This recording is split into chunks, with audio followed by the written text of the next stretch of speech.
जय श्री कृष्ण। नमस्कार। श्रीमद् भगवद गीता के अध्ययन की श्रृंखला में 9वें अध्याय राजविद्या राजगुह्य योग के आज के सत्र में सभी साध्यायियों का स्वागत एवं अभिवादन ओमकार के नाद के साथ प्रार्थना करेंगे।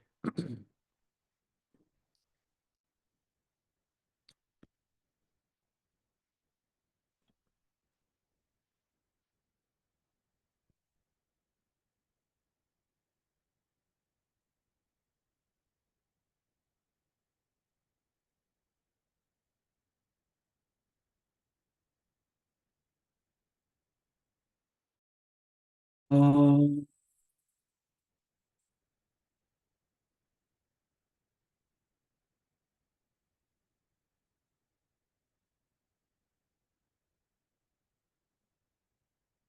ओम।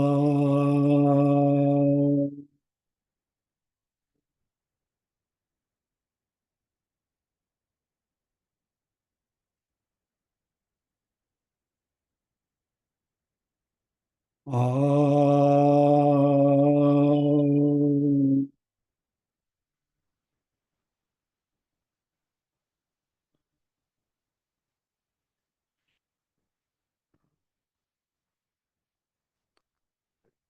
वक्रतुंड महाकाय सूर्यकोटि समप्रभ निर्विघ्नं कुरु मे देव सर्वकार्येषु सर्वदा। या कुन्देन्दु तुषारहारधवला या शुभ्रवस्त्रावृता या वीणा वरदण्डमण्डितकरा या श्वेतपद्मासना या ब्रह्माच्युतशङ्कर प्रभृतिभिर्देवैः सदा वन्दिता सा मां पातु सरस्वती भगवती निःशेषजाड्यापहा। वसुदेवसुतं देवं कंसचाणूरमर्दनं देवकी परमानन्दं कृष्णं वन्दे जगद्गुरुम्। ॐ सहना भवतु सहनौ भुनक्तु सह वीर्यं करवावहै तेजस्विनावधीतमस्तु मा विद्विषावहै। ॐ शान्ति शान्ति शान्तिः। यत्र योगेश्वरः कृष्णो यत्र पार्थो धनुर्धरः तत्र श्रीर्विजयो भूतिर्ध्रुवा नीतिर्मतिर्मम।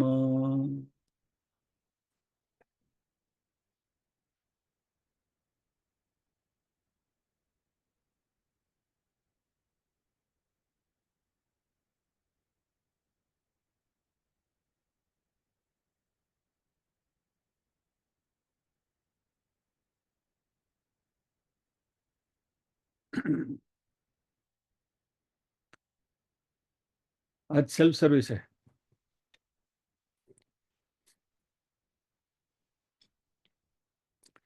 ओम श्री परमात्मने नमः। अथ नवमोऽध्यायः राजविद्या राजगुह्ययोगः।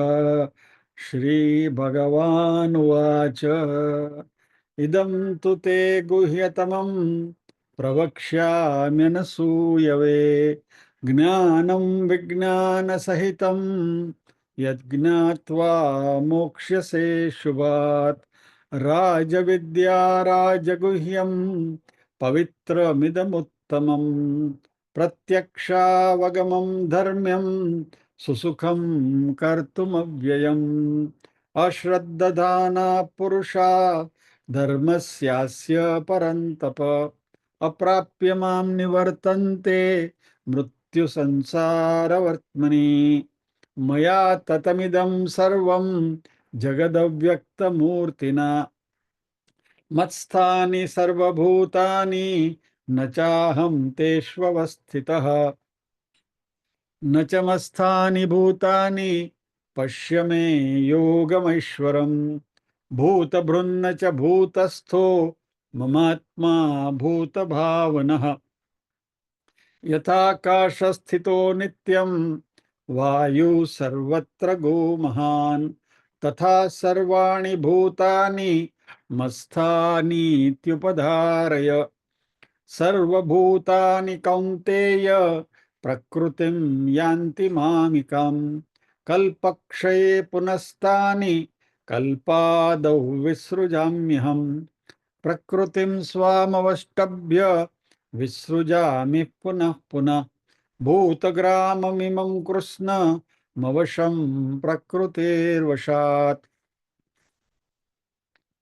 न च मां तानि कर्माणि निबध्नन्ति धनञ्जय।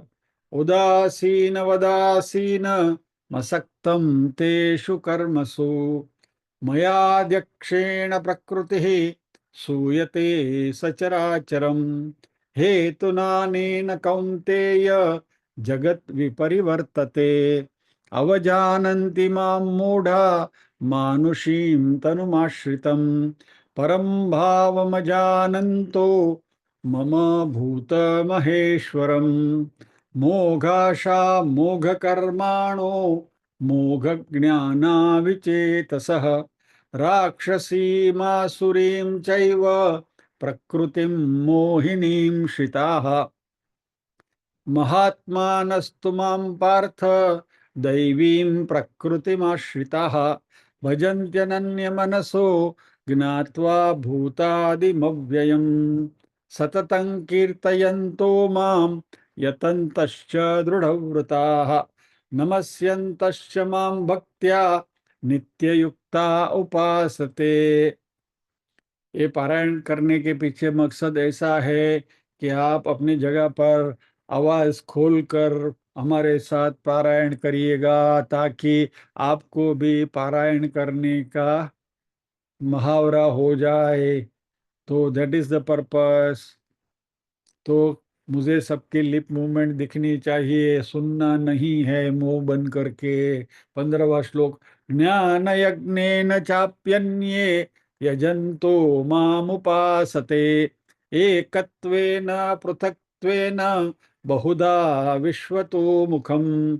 अहं क्रतुरहं यज्ञ स्वदाहमहमौषधम्। मंत्रोऽहमहमेवाज्य महमग्निरहं हुतम्। पिताहमस्य जगतो माता धाता पितामहः। वेद्यं पवित्रमोङ्कार रुक्साम यजुरेव च। गतिर्भर्ता प्रभुः साक्षी निवासः शरणं सुहृत्। प्रभवः प्रलयः स्थानं निदानं बीजमव्ययम्। तपाम्यहमहं वर्षं निगृह्णाम्युत्सृजामि च। अमृतं चैव मृत्युश्च सदसच्चाहमर्जुन।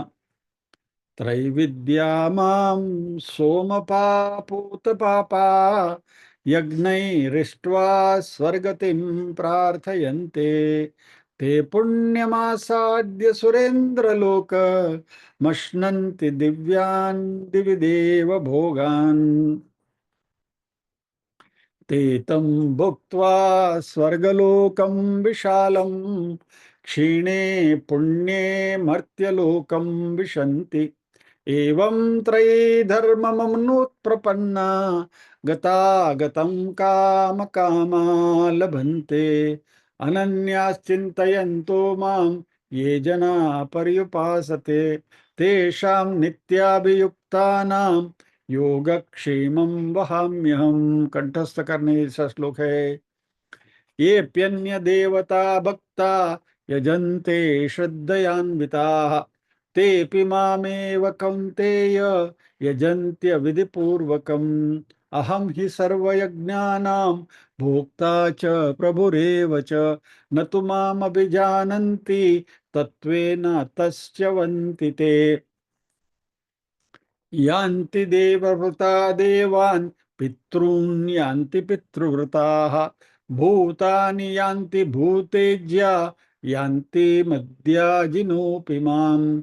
पत्रं पुष्पं फलं तोयं यो मे भक्त्या प्रयच्छति तदहं भक्त्युपहृतं मश्नामि प्रयतात्मनः।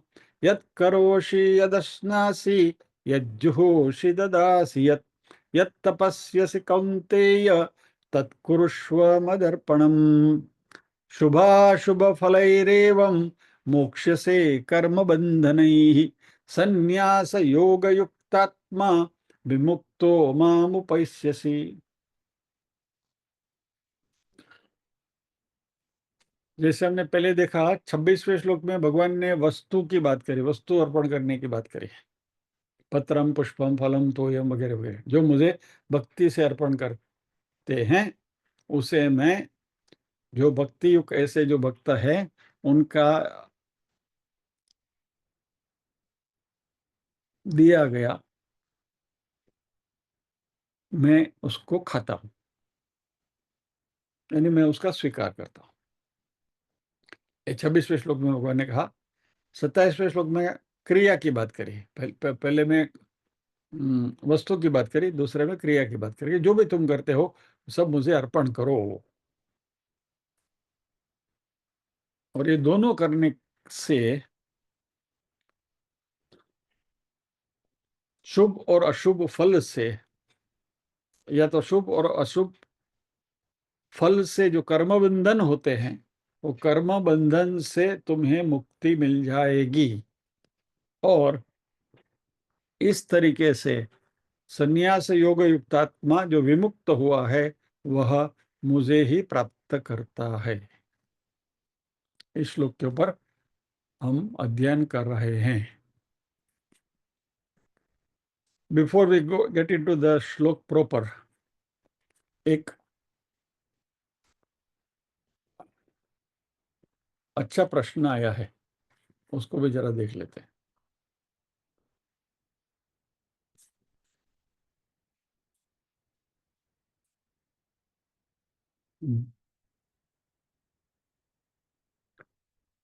भगवत गीता के 26वें और 27वें श्लोक में भगवान ने उनको अर्पण की गई, निष्काम भाव से अर्पण की गई वस्तु स्वयं सगुण रूप से प्रकट होकर उसका उपभोग करते हैं या तो उसको आरोगते हैं, ऐसा कहा 26वें श्लोक में। 27वें श्लोक में भगवान की करुण चरम सीमा भी दिखी। परमात्मा सभी उनको अर्पण करने को कहते हैं। ये सुनकर और इसको समझकर हृदय भर गया, आंखों में से अश्रुधारा बहने लगी। 5000 साल पहले परमात्मा को मालूम था कि कलयुग में मनुष्य कैसा होगा, और उन्होंने मनुष्य जो परमात्मा को प्राप्त करने के लिए आतुर होगा उसके लिए उन्होंने ये मार्ग बहुत सरल करके दे दिया है। 26 और 27वें श्लोक की उनकी जो समझ है और बहुत अच्छी बताई उन्होंने।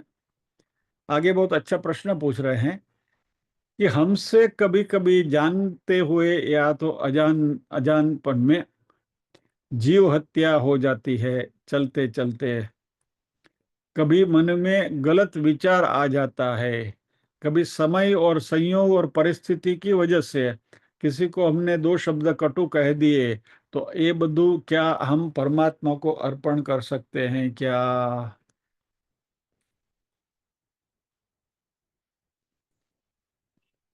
Good question.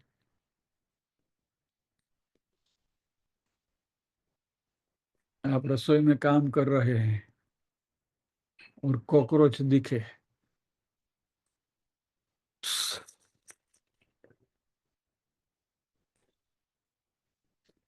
रात को मच्छर सता रहे हैं और टोर्टोइस जलाया आपने, मच्छर मर गए, तो ये तो जीव हिंसा हुई ना। अभी जैनियों को पूछेंगे तो उनके हिसाब से उत्तर है, लेकिन यहाँ तो भगवान कहते हैं कि तुम जो भी करो मुझे अर्पण करो।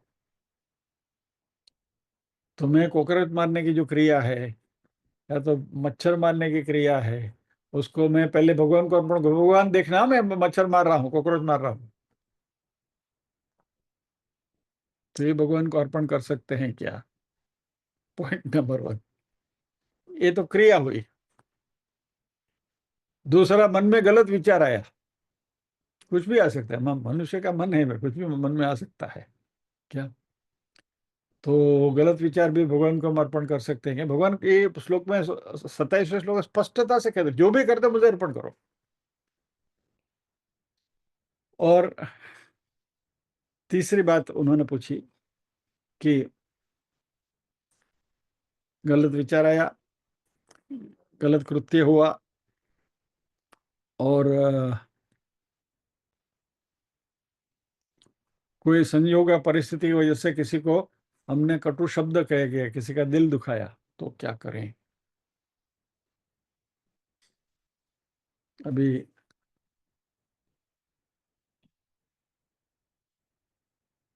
और 27वें श्लोक में मैं दोबारा श्लोक आपके सामने रखता हूं। भगवान ने कोई कंडीशन भी नहीं रखी है, सीधा सीधा कहा है, यद करोषि, जो करते हो, यद अश्नासी, जो खाते हो, यद जुहोषि, जो हवन करते हो, यत ददासी, जो देते हो, यत तपस्यसी, जो तपस्या करते हो, कौन्तेय, हे अर्जुन, तत्, उसे, कुरुष्व, करो, मद अर्पणम, मुझे अर्पण करो।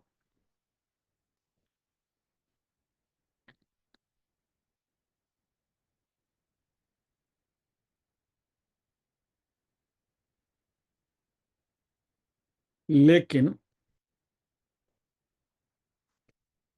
यह बात जो है थोड़ी बारीक है, I do not know how to put it, मेरी समझ है वो हिसाब से मैं आपके सामने रखता हूं।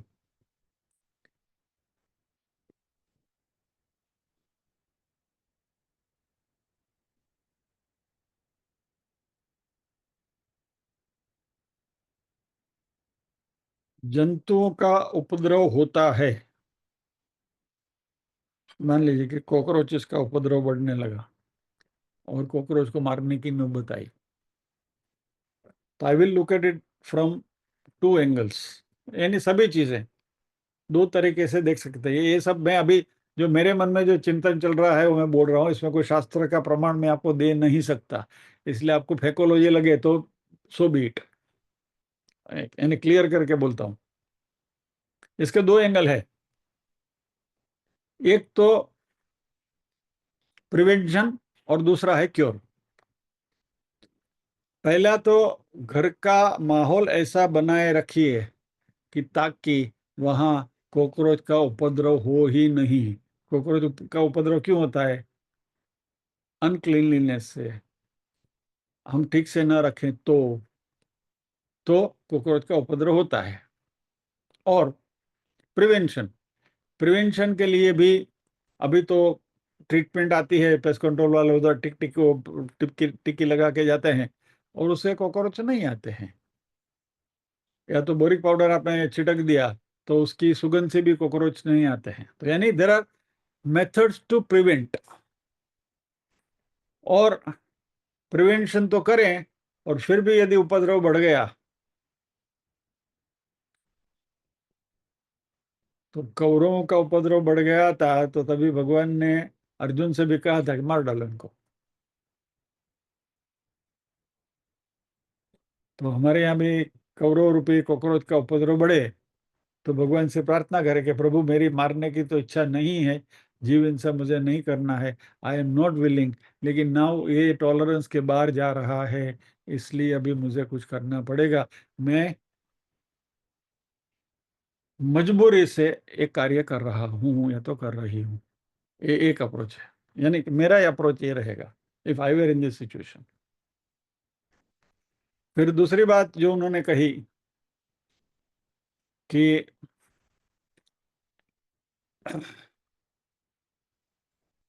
मन में गलत विचार आए तो, मन में गलत विचार कब आते हैं? जब हम सात्विकता से दूर जाते हैं।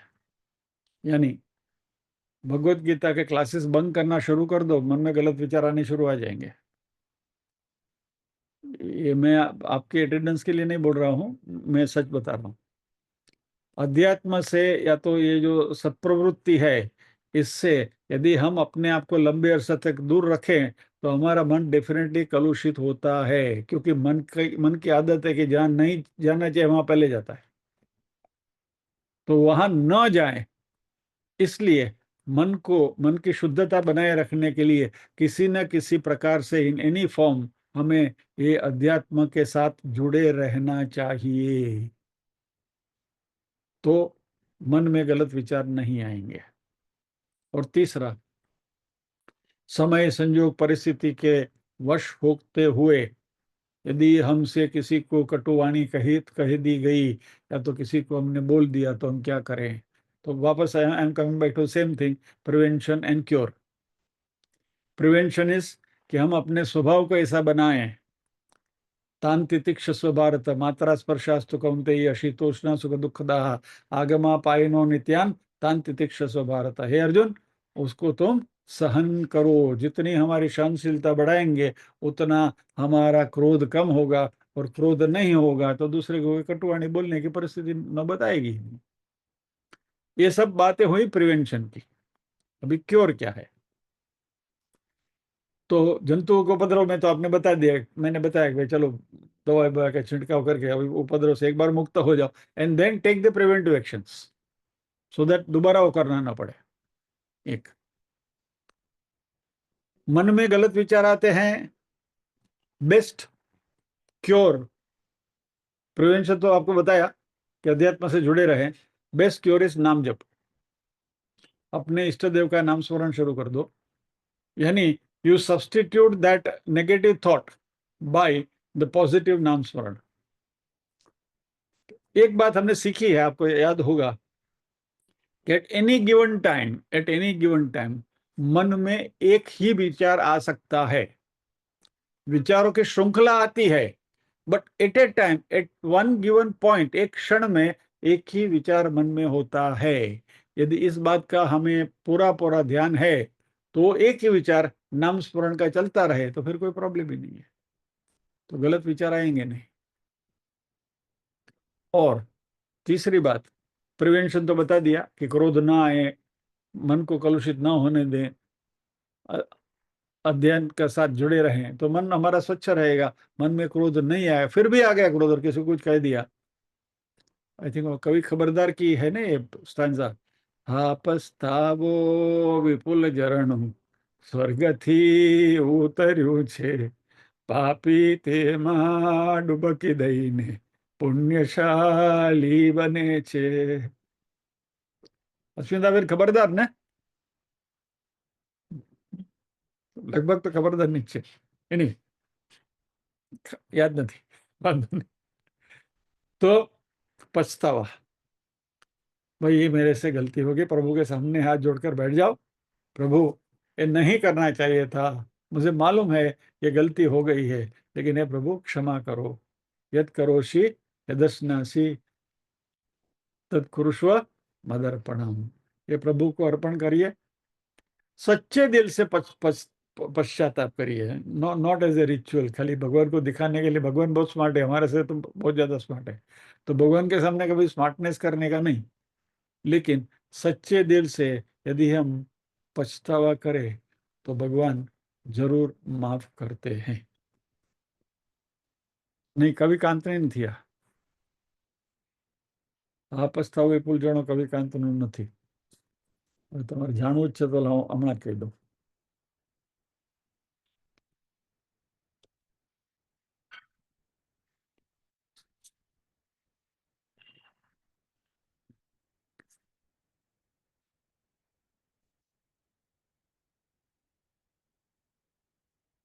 શું વાત છે? કલાપીનું છે?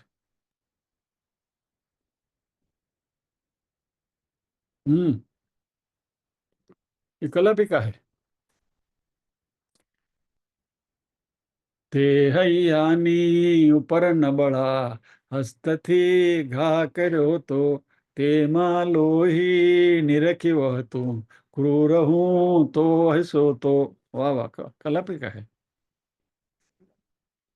एक डिस्प्ले दे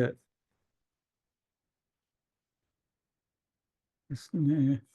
एक कवि कांत आया, दूसरा कवि कलापी विनायक रावल. वाह, ये रहा. ये पूरी कविता है इधर.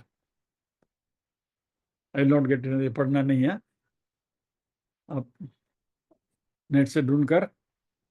लेकिन यहाँ है.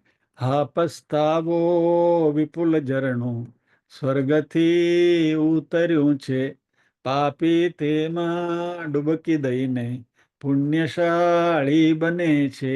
ઓહો કેવું સ્મરણ મધુરું પાપનું એ ધરે છે, માફી પામ્યું કુદરત કને એમમાં નીગળે છે. રાજ્યોથી કે જુલમવતી કે દંડથી ના બચે જે, તે પસ્તાવો સહજ વહતા કાર્ય સાધી શકે છે.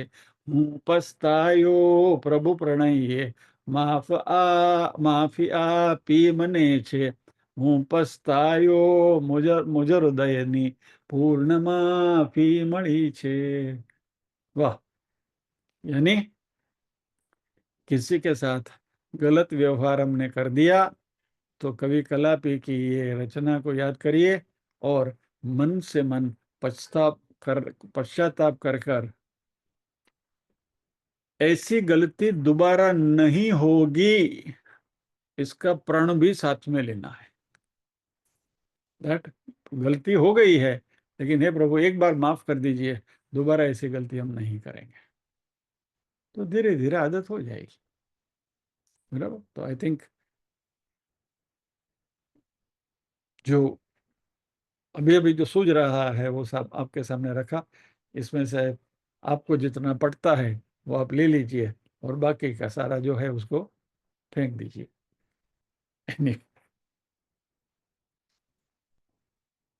आइए, let us gate into the श्लोक.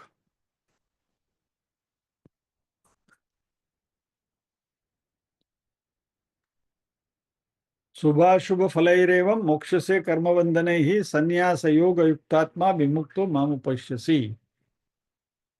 इस प्रकार जिसमें समस्त कर्म मुझ भगवान को अर्पण होते हैं, ऐसे संन्यास योग से कौमा मुक्त होकर मुझी को प्राप्त करेगा. तो जब भी हम ये सारी हमारे कर्म के फल जो हैं, सॉरी कर्म परमात्मा को अर्पण करते हैं, तो फल परमात्मा की ओर से जो हमें मिलता है वो ग्रहण करने की हमारी तैयारी होनी चाहिए. और दूसरे कॉन्टेक्स्ट में हमने बात करी थी कि भगवान की रिटर्न गिफ्ट ज्यादा महंगी होती है.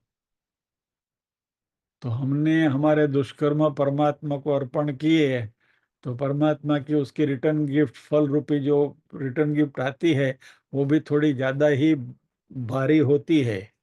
लेकिन क्योंकि हम परमात्मा की शरण में हैं और वो रिटर्न गिफ्ट परमात्मा की ओर से ही आई हुई है, इसलिए हे प्रभु आपने जो दिया वो आपका प्रसाद ही है. भारी हो, कम हो, छोटी हो, बड़ी हो, जो भी गिफ्ट आपने दी हमें स्वीकार्य है. ये स्वीकार बुद्धि से यदि हम चलेंगे तो परमात्मा हमें अपने पास जरूर रखेंगे, क्योंकि हमारे हृदय में ही विराजमान हैं।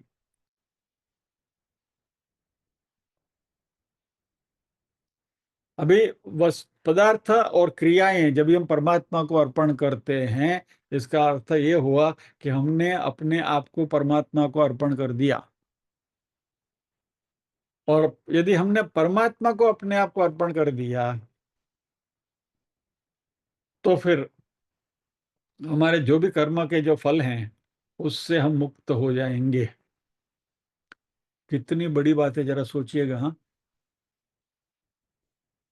हम कहते हैं कि संचित कर्म प्रारब्ध बनकर आते हैं, प्रारब्ध तो भुगतना ही पड़ता है। वो बात बिल्कुल सच है।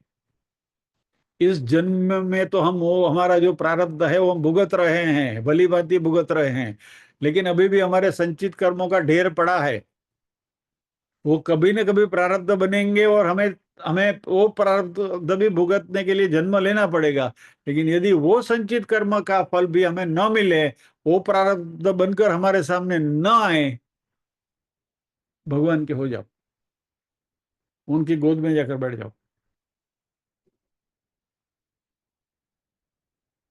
गली में बच्चे लोग जब भी शैतानी करते हैं ना, तो कोई बच्चा मारपीट करके आता है और फिर सीधा जाके माँ की गोद में लपक जाता है।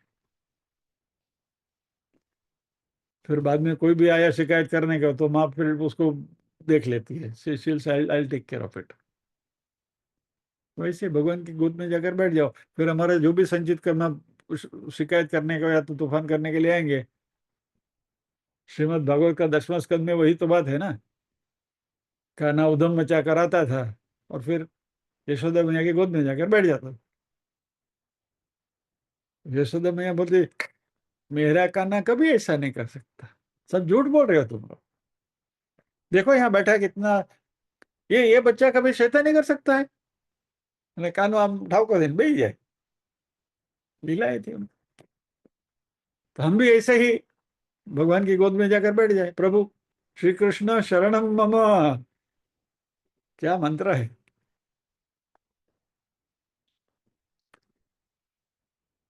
तो ये जो शुभ और अशुभ कर्म जो हैं, वह मात्र इस जन्म के नहीं, अनंत जन्मों में जो भी हमने संचित किए हैं, वो सभी कर्मों को ले लो। क्योंकि इस जन्म में यह बात हमारी समझ में आने के बाद, आज से हम जो भी कर्म करते हैं वो भगवान को अर्पण करना यदि हमने सीख लिया, तो भगवान को हम कोई गलत चीज नहीं दे सकते। बराबर। भगवान ने तो रोज अपना पूजा करी, घर में हम पूजा करते हैं, हमारे यहाँ तो होती है, डेली होती है पूजा। तो भगवान को 3 दिन का बासी प्रसाद आप चढ़ाओगे क्या, अर्पण करोगे क्या? नहीं। या तो केळું પેલું પેલું થઈ ગયું હોય એવો કેળાનો પ્રસાદ આપણે ધરીએ કોઈ દિવસ ભગવાન ન ધરીએ। तो भगवान को जो भी हम अर्पण करते हैं प्रसाद के रूप में, वो अच्छे से अच्छी चीज जो हमारे घर में है वो उनके प्रभु के सामने रखते हैं। बस इसमें सब कुछ आ गया। यानी परमात्मा को अर्पण करना यानी अच्छे विचार, अच्छे वर्तन, अच्छे पदार्थ, सब जो अच्छा है वो हम भगवान को अर्पण करेंगे।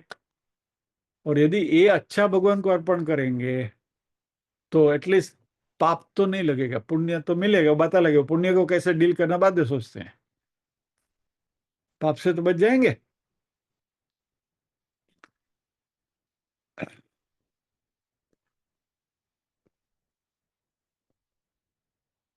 और जब इस तरीके से भगवान की गोद में हम जाकर बैठते हैं ना, तो जो भी हमारे प्रश्नकर्ता, हमारे साध्य ने जो प्रश्न किया था ना, कि किसी परिस्थिति के अनुसार हमने गलत कर्म कर दिया, विवश होकर, under the pressure of circumstances, तो क्या होता है। उसके लिए भी श्रीमद् भागवत में 11वें स्कंद के 4थे अध्याय का 42वां श्लोक है। ये रामसुखदास जी ने कोट किया है, मैं आपके सामने रखता हूँ। विकर्म यच्चोत्पतितम कथंचित धुनोति सर्वम हृदि सन्निविष्टः। हमारे मन में विराजमान भगवान इस तरीके से गलती से कुछ भी हमने कर दिया,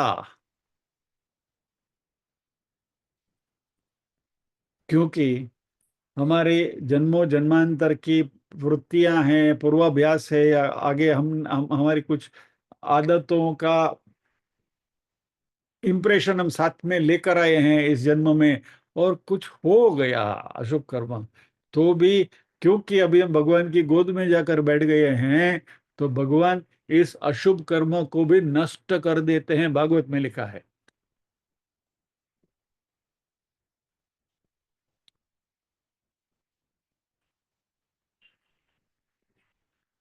और ये जो भी कर्म हम करते हैं वो बाहरी है होता है, यानी शरीर से होता है, शरीर मन इंद्रिया बुद्धि वगैरह से होते हैं। तो जो भी फल आता है वो भी बाहरी ही होता है। और हम हमारा जो सुख दुख जो है वो बाहरी तत्वों के साथ हम जुड़े रहते हैं, इसलिए ही है।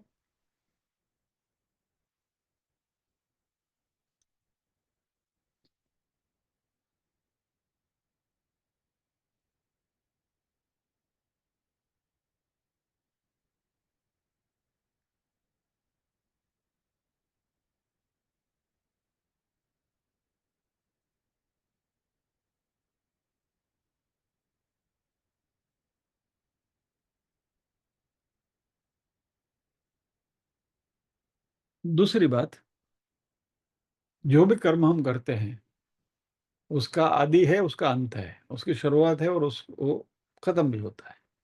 तो जैसे कर्म का भी आदि अंत है, वैसे ही फल का भी आदि अंत है। कर्म का फल इटर्नल नहीं होता, हमेशा के लिए नहीं, शाश्वत नहीं होता। वो भी for some time it comes, और फिर वो अपना प्रभाव दिखाकर चला जाता है। फिर वो अच्छा बुरा कुछ भी हो सकता है, हमारी परिस्थिति अच्छी हो सकती है, हमारी हमें कोई तकलीफ भी हो सकती है। वो तकलीफ भी कायम नहीं रहती है, और छनाछनी भी कायम नहीं रहती है, उसमें भी मात्रा स्पर्श तो लगता है। तो इन सारी परिस्थितियों से हमारा संयोग और वियोग होता रहता है। तो इनके साथ, उनके फल के साथ हमारा संबंध भी कायमी नहीं होता। लेकिन यदि हम वो कर्म को अपना मान लेते हैं तो उसके फल को भी हमें अपना मानना पड़ेगा, और उसके साथ लंबे अरसे तक जुड़े रहना पड़ेगा।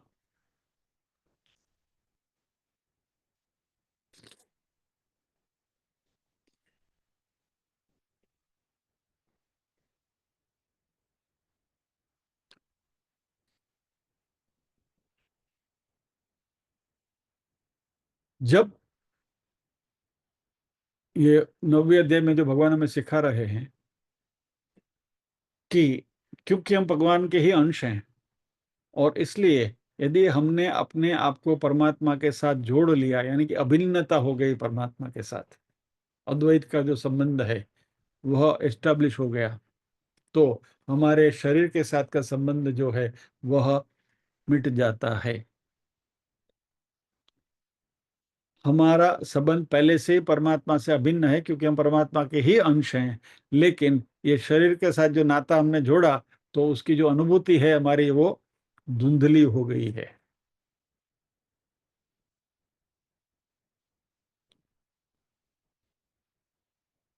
तो यदि हमने हमारे सभी कर्म भगवान को अर्पण कर दिए, तो भगवान बोलते हैं कि चलो भाई, तुम देर आए दुरुस्त आए, लौट के बुद्धू घर को आए। आ तो गया, चलो आजा। भगवान हम हमारा स्वीकार करते हैं।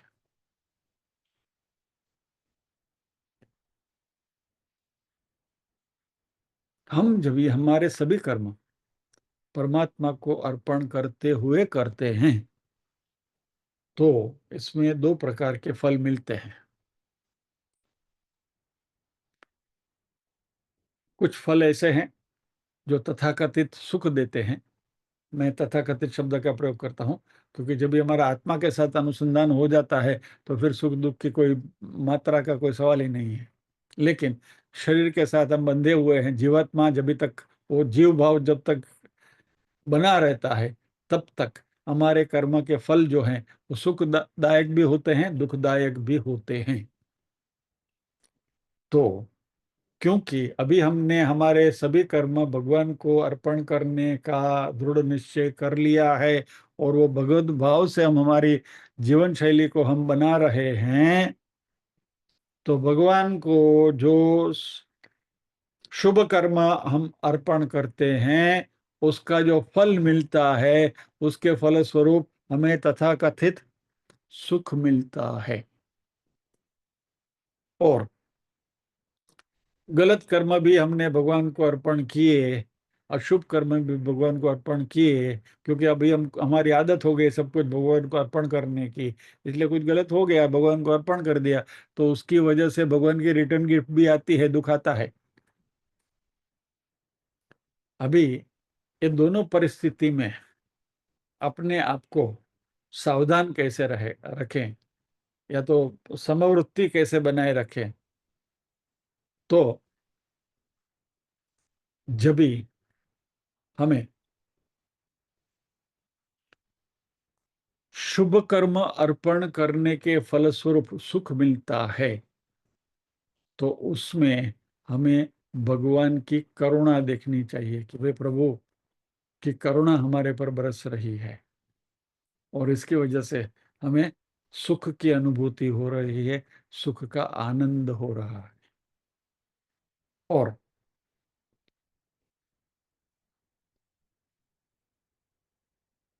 यदि हमें प्रतिकूल परिस्थिति कर्म के फलस्वरूप मिलती है, इन शॉर्ट सादे शब्द में कहते दुख आता है, तो उससे हमें भगवान की कृपा माननी चाहिए। सुख मिलता है तो भगवान की करुणा है, और दुख मिलता है तो भगवान की कृपा है। एक करुणा और कृपा का भेद समझ लेते हैं।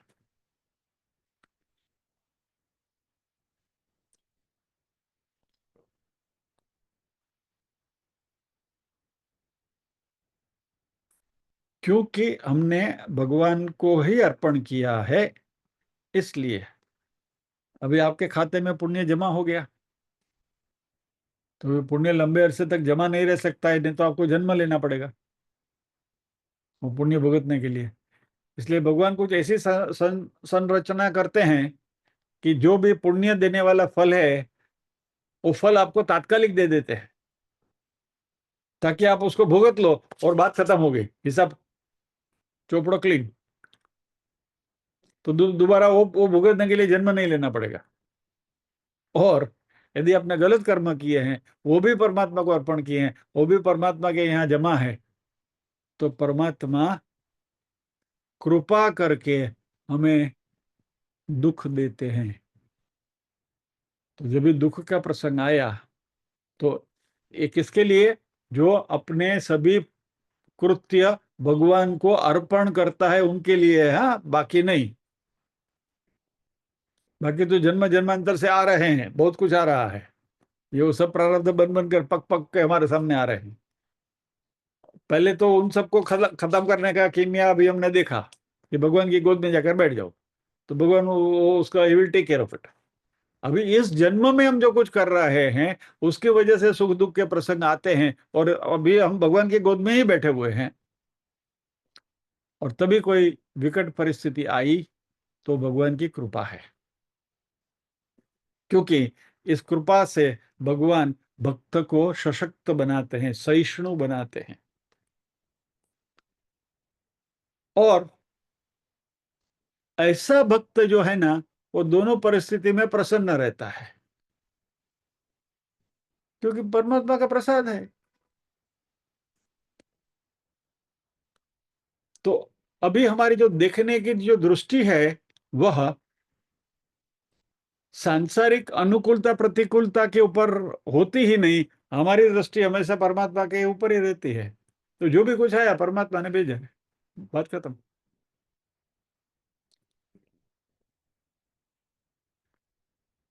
एक श्लोक है, अच्छा, लालने ताड़ने मातुर्ना कारुण्यम यथार्भके तद्देव महेशस्य नियंतुर्गुणदोषयोः।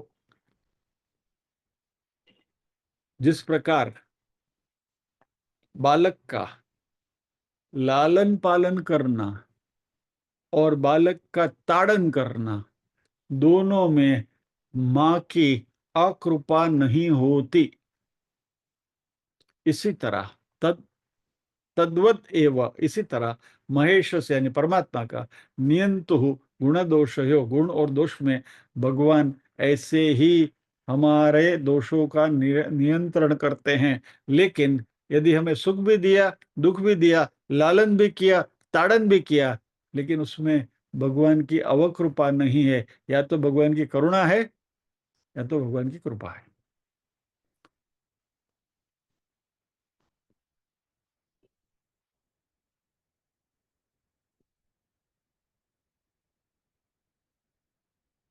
तो इन शॉर्ट, शुभ कर्म करना है तो दूसरों के लिए करें, अशुभ कर्म करना है अपने लिए करें।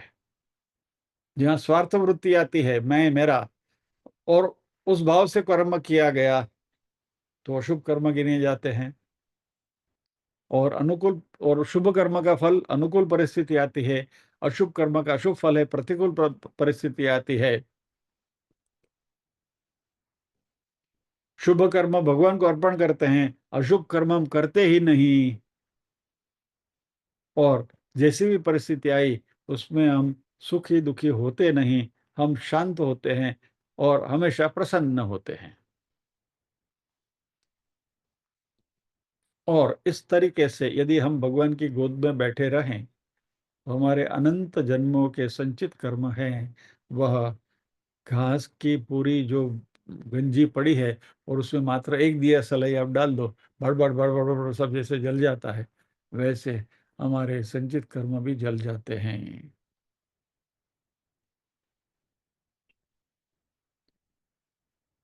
ममई वांशो जीवलोके जीवभूत सनातन।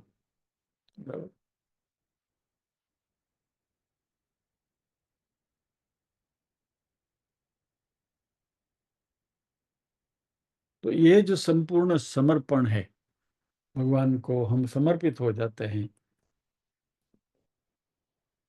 जिसको हम, अरे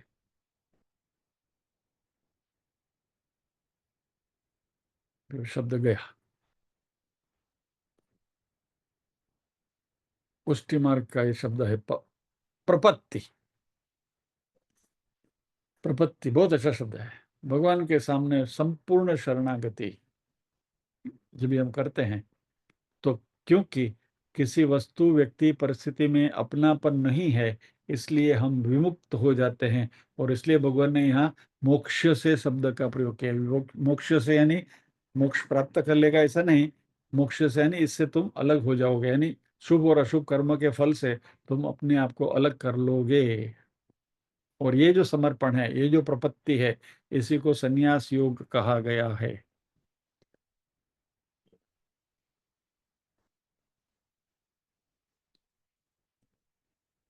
और माम उपश्यसी, भगवान ने कहा कि मुझे ही प्राप्त कर लोगे, यानी कि हम भगवान के साथ जुड़ जाते हैं, भगवान से द्वैत जो है मिट जाता है, हम अभिन्न हो जाते हैं। और क्योंकि एक बार द्वैत मिट गया, तो हमारी अपनी इंडिविजुअल आइडेंटिटी खत्म हो गई। और यह जो अद्वैत है, यह परमात्मा के साथ प्रीति से जुड़ा हुआ संबंध है, इसलिए उसको प्रेमाद्वैत कहा गया है। प्रेम अद्वैत, भगवान के प्रति हमारा प्रेम है, उसकी वजह से हम भगवान के साथ हमारी एक रूपता हो गई। और ये जो अद्वैत का संबंध जो हमारा बना, दैट इज कॉल्ड प्रेमाद्वैत।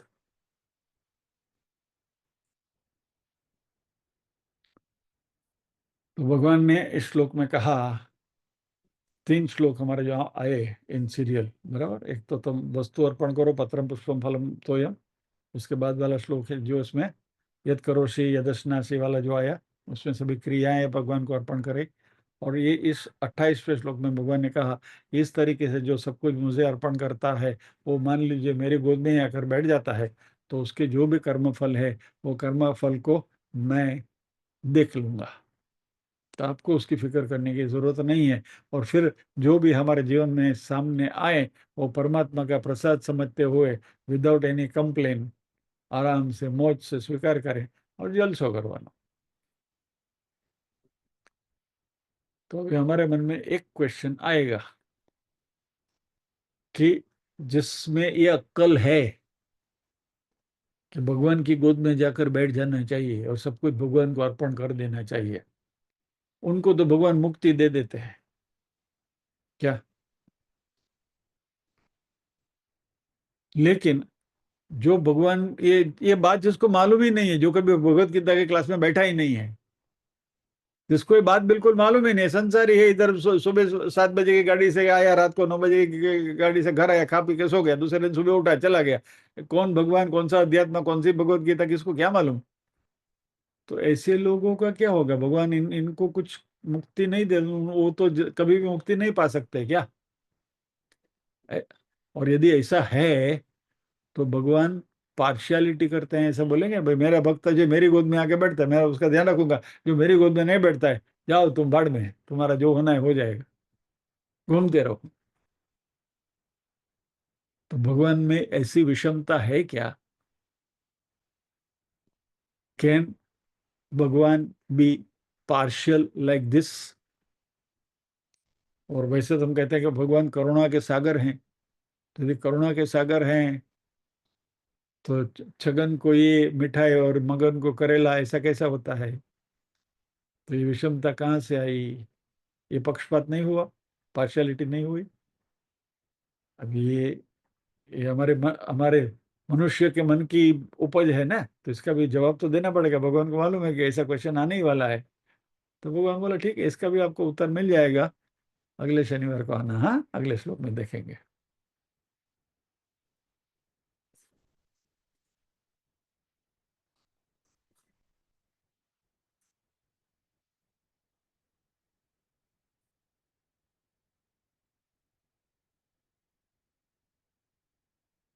ओम असतो मा सद्गमय, तमसो मा ज्योतिर्गमय, मृत्योर्मा अमृतंगमय, सर्वेषां स्वस्तिर्भवतु, सर्वेषां शान्तिर्भवतु, सर्वेषां मङ्गलं भवतु, सर्वेषां पूर्णं भवतु, लोका समस्ताः सुखिनो भवन्तु, लोका समस्ताः सुखिनो भवन्तु, नाहं कर्ता हरिः कर्ता, हरिः कर्ता हि केवलम्। ओम शांति शांति शांति ही। सभी के हृदय कल में विराजमान परम कृपालु परमात्मा को वंदन करते हुए आज के सत्र को विराम देते हैं। अगले शनिवार फिर से मिलने की उम्मीद जरूर है। मिलेंगे, नहीं मिलेंगे तो देखा जाएगा। जय श्री कृष्ण।